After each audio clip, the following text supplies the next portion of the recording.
Today, let's see progressive metal.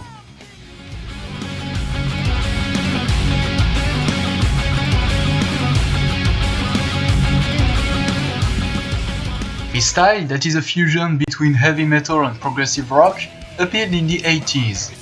At time, prog wasn't as popular as in the 70s, and came back with a new wave, neo-progressive rock, in the continuity of progressive rock, and progressive metal, more violent.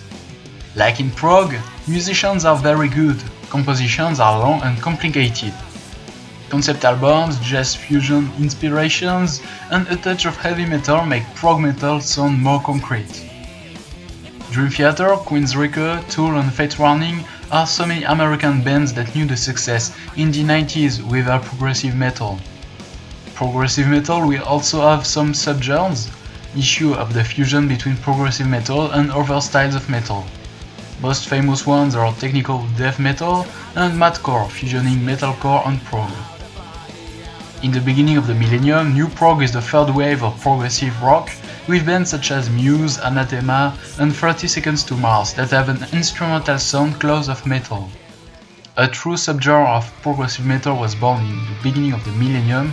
It's gent, with such bands like Animals as Leaders, Periphery, Textures, Tesseract, and many more. Progressive metal is linked to neoclassical metal, avant-garde metal, experimental metal, post-metal, sludge metal, and symphonic metal. We'll talk about these bands and these styles another time.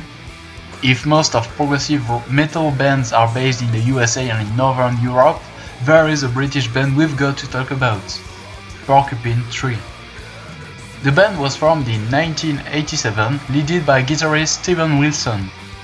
Steven Wilson worked in solo before creating a real band and recorded on The Sunday of Life, Up the Dawn Straight, The Sky Moves Sideways, and Signify in the 90s. Porcupine Tree's first albums are psyche rock albums, and more precisely space rock albums, that gave life to ambient music and to atmospheric rock. The band's fifth album is Stupid Dream, released in 1999 with a prog rock sound mixed with pop rock. Same sound on Light Bulb in 2000. Porcupine Tree's seventh album, In Absentia, has been released in 2002 and is the beginning of a progressive metal era sounding ambient for the band. The band's success really came during this era.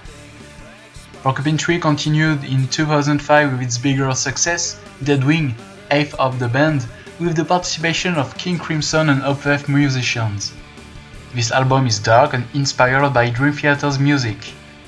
Fear of a Blank Planet has been released in 2007 and contains the great track Anesthetize that lasts 17 minutes.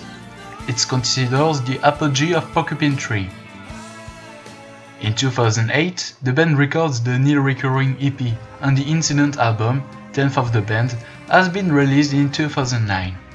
The band stopped in 2010 and Steven Wilson started its first album, Insurgents, has been released in 2009, followed by Grave of Drowning in 2011, The Raven That Refused to Sing in 2014, and the EP in 2014 cover version. Since Porcupine Tree's hiatus, he has been very active. His career sound is inspired by prog rock and metal, ambient and electro rock and jazz rock. Its last album, Hand Cannot Erase, is a jewel. Listen to it. This concludes this progressive metal episode. This is the end of the video, so share it to your friends. See you soon!